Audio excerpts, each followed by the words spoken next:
Hey guys, welcome back to our channel. Dietitian Diana here.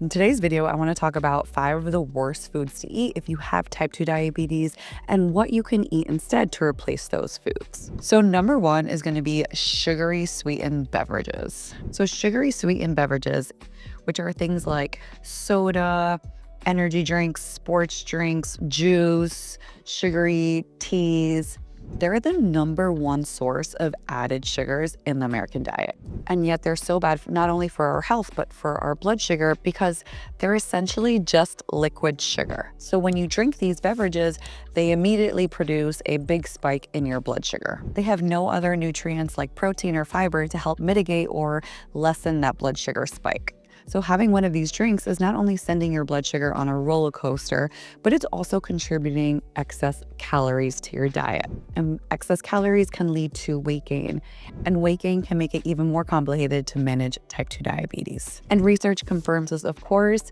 There is one big study that showed people who consumed the most sugary sweetened beverages had a 27% greater risk of developing type 2 diabetes compared to those who consumed the least. And the researchers found that even just drinking 1 serving of a soda or a sugar sweetened beverages, so like a can of soda, having just 1 a day can significantly increase your risk of type 2 diabetes. Okay, so for alternatives, obviously water is going to be the top choice, but if you're like me and you get bored of water easily, here are some other options.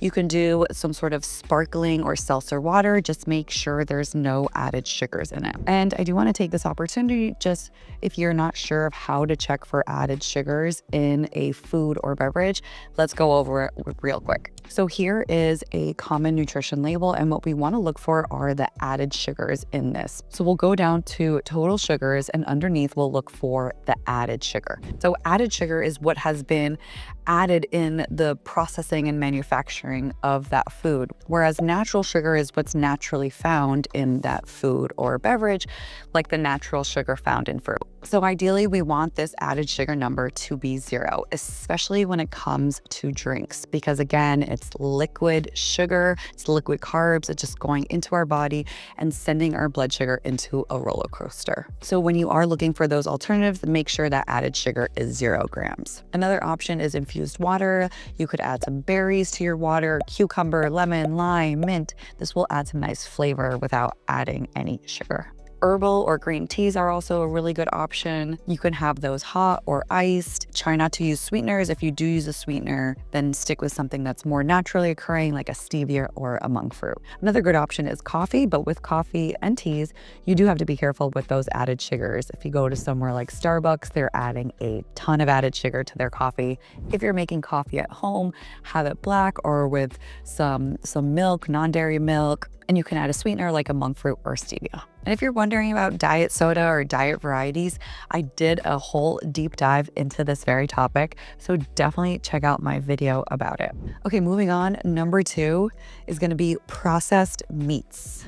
Okay, now before you start telling me in the comments that processed meats doesn't spike your blood sugar, you have to remember that just because a food doesn't spike your blood sugar doesn't mean it's healthy, and vice versa.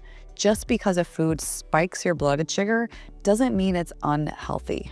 So for example, if you have type 2 diabetes and you have fruit, which is a very healthy food, there is a chance that it might send your blood sugar up to an abnormally high level. But it doesn't mean that particular fruit is bad for you. Research has shown time and time again that fruit is a very healthy food.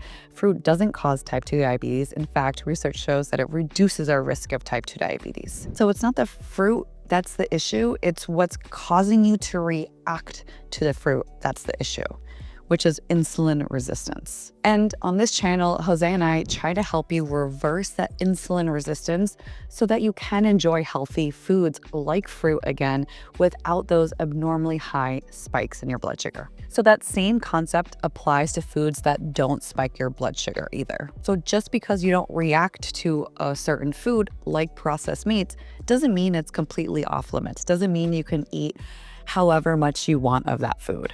So in the short term, you may not be seeing any blood sugar spikes, but in the long term, there's a very good chance that it could be worsening your health. So what exactly are processed meats?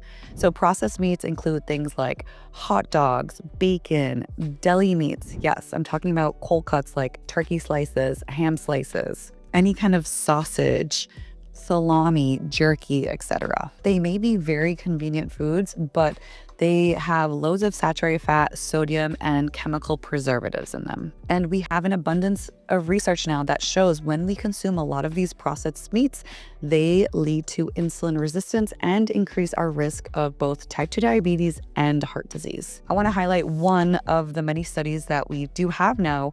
It was a meta-analysis, and it showed that people who consumed the most amount of red and processed meats had a 27% greater risk of developing type 2 diabetes than those who consumed the least amount. And this connection persisted even after the researchers took into account other lifestyle factors as well. So what should you eat instead? Try to pick leaner sources of protein instead of fatty or processed sources. So things like lean chicken breast without the skin, or fish and shellfish. Those are very lean sources of protein that aren't going to have that excess fat. Also, picking plant-based proteins like tofu, lentils, beans are also going to be very beneficial to your overall health. In fact, I want to point out this big study that was done that looked at people who replaced some of their meat intake with plant protein intake. And they did this for about 8 weeks, and the results were pretty dramatic. They experienced significant decreases in their A1C, fasting blood sugar, and insulin levels, just by replacing some of their animal-based proteins with plant-based proteins. And even more impressively, just replacing 1% of animal proteins with plant-based proteins reduced the risk of type 2 diabetes by 18%. I will link all the studies in the caption below so you can read them for yourself and see the outcomes and see how these studies were performed. It's really interesting. And I know it's very easy to just dismiss the science, especially if it's not aligned with how you want to eat, but the evidence is there. There's not just one research paper, there's tons of these studies that show very similar results. And we've seen it too in the patients that we've worked with. We've helped people completely reverse their type 2 diabetes by following more of a high fiber, low saturated fat diet. So one that emphasizes more plants and whole foods rather than fatty meats and fatty foods. So number 3 is going to be breakfast cereals. So I think breakfast cereals are probably one of the most deceptive health foods out there.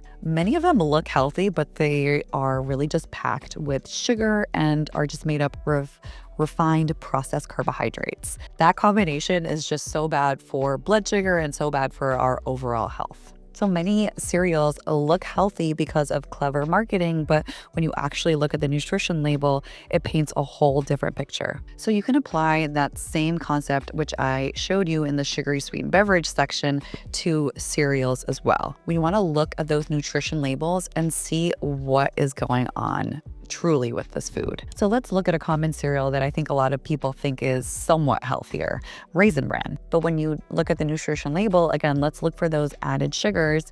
How much added sugar does it have? It has 9 grams of added sugar for just 1 cup. And who really is just eating a cup? And you may be asking, like, how much added sugar can I have in a day? And I would say if you have type 2 diabetes, ideally you want to keep that number as close to 0 as possible. Again, this doesn't include naturally occurring sugars like the sugar found in fruit. I'm just talking about added sugar, sugar that has been added to foods in the manufacturing process. So there are some breakfast cereals that are healthier, but the majority of them are going to be loaded with sugar and refined carbohydrates. So my recommendation would be to choose a different breakfast option, especially if you have type 2 diabetes. And if you're wondering what to eat instead, I did a whole video about this topic. Definitely check it out.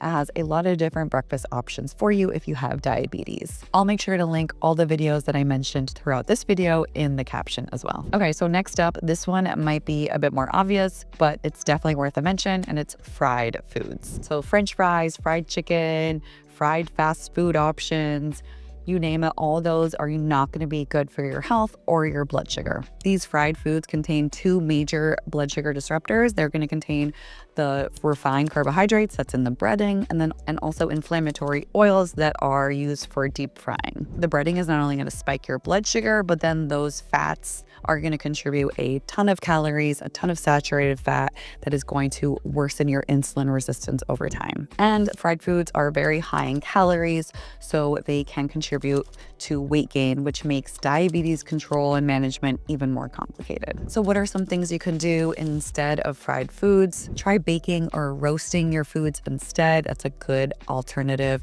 You can use a little bit of olive oil spray. You could also try air frying your foods. This is a great way to get more of the fried consistency without all the oil that is needed. And if you still want to bread your food, you could do like a whole wheat breadcrumb instead of just like a panko to give you a little bit more of that fiber, and then you could air fry it. And I've done this many times, and it really does help satisfy that craving when you do want some fried food. And I also do that all the time too with French fries. Like I will take my baked potato, slice it into fries, put a little bit of olive oil spray, stick it into the air fryer, and they come out so good. Highly recommend trying that. Okay, so for the last category, number 5 is going to be packaged snack foods, aka just junk food. So things like chips, pretzels, packaged crackers, they're all examples of ultra-processed foods. They may seem very harmless and convenient, but most of the time they're made up of refined flours, oils, added sodium, and they don't offer many nutrients, but they do offer a lot of calories. And because they offer very little fiber and protein, they're gonna raise your blood sugar levels very quickly, and it's gonna send you into a blood sugar roller coaster. Plus, they're not gonna keep you full. They're lacking, again, that fiber and protein, which we really need to help keep us satiated. So if you're having snacks that are, quote, empty calories, you're gonna be reaching for more food shortly after. Eating a lot of these ultra-processed foods not only contributes to weight gain, but it does contribute to an increased risk of type 2 diabetes. In fact, this big research study showed that the more ultra-processed foods that you eat, the higher your risk of developing type 2 diabetes. It was a dose response. The more you eat, the higher the risk. The less you eat, the less risk you have. So try swapping those processed snack foods, that junk food, for some healthier options. You could try things like hummus with veggie sticks, or some roasted chickpeas, or nuts with some fruit. In fact, I did a whole video about this very topic. You can check it out here. Again, I will list all the links to the videos I mentioned in this video down in the caption below. So those are the 5 foods that, in my opinion, are some of the worst offenders for type 2 diabetes.